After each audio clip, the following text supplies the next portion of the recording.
બદલાતા વૈશ્વિક વાતાવરણમાં લોકો જ્યારે ગંભીર બીમારીઓથી પીડાઈ રહ્યા છે ત્યારે ગુજરાત સાથે ખેડા જિલ્લાના ખેડૂતો હવે ગાય આધારિત પ્રાકૃતિક ખેતી તરફ વળ્યા છે, જેમાં ઓછા ખર્ચે વધુ કમાણી કરી જમીન અને લોકોના સ્વાસ્થ્ય સુધારા માટે કામ કરી આગળ વધી રહ્યા છે।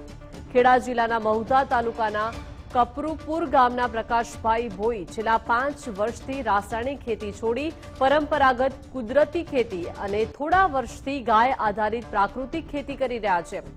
આત્માના અધિકારીઓ દ્વારા પ્રકાશભાઈનો સંપર્ક કરી તેમને ગાય આધારિત પ્રાકૃતિક ખેતી કરવા શીખવ્યું અને જેના કારણે છેલ્લા 3 વર્ષથી તેઓ વિવિધ શાકભાજી, દિવેલા, ઘઉં લેવાનું શરૂ કરી પોતાની કમાણી ડબલ કરી અને અન્ય ખેડૂતોને પણ પ્રોત્સાહિત કર્યા છે।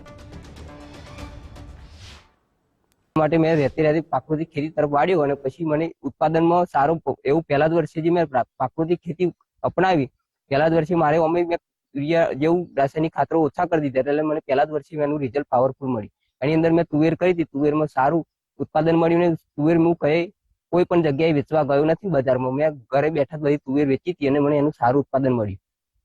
અને ત્યાર પછી મને વિશ્વાસ આવી ગયો કે પ્રાકૃતિક ખેતી તરફ કંઈક છે, નવું છે।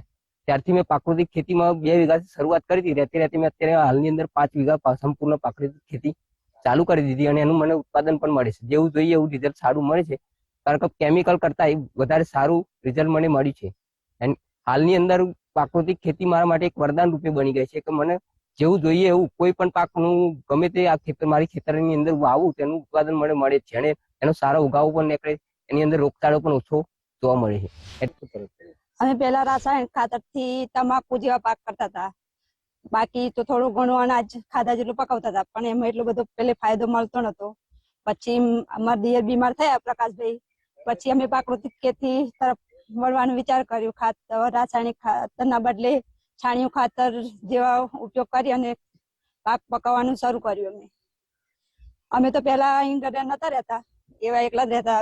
મારા મિસ્ટર જોબ કરતા હતા એટલે અમે બહાર રહેતા હતા, પણ થોડા સમયથી મારા સાસુની તબિયત ખરાબ આવતી હવે અમે અહીંયા શિફ્ટ થઈ ગયા છે અને પ્રાકૃતિક ખેતીમાં મને બી રસ છે। અમે શાકભાજી અત્યારે કઈ બહાર લેવા નથી જતા, પોતાના ઘરે જ પોતાના ખેતરમાં બધું થોડું થોડું ઉગાડી અને એ જ વાપરીએ છીએ અત્યારે।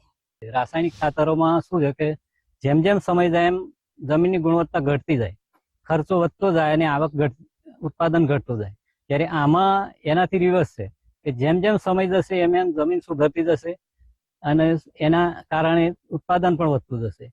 તો એમનો જે આર્થિક પરિસ્થિતિ છે એમાં ઘણો સુધારો થાય એવી શક્યતા લાગી હતી અને અમે સલાહ આપી અને સલાહ ખરેખર પ્રકાશભાઈને ખબર મગજ પર એની એ થઈ ગયું, અસર અડી તો એમણે ખરેખર અપનાવી લીધું અને પછી અમે રેગ્યુલર અમને ઇન્વાઇટ પણ કરે છે અને અમે અવારનવાર એમની મુલાકાત લઈએ જ છે અને એમને જે પણ કંઈક મૂંઝવણ હોય એમનો રજૂઆત કરે એટલે અમે અમારી રીતે એમનું સોલ્યુશન લઈએ છીએ।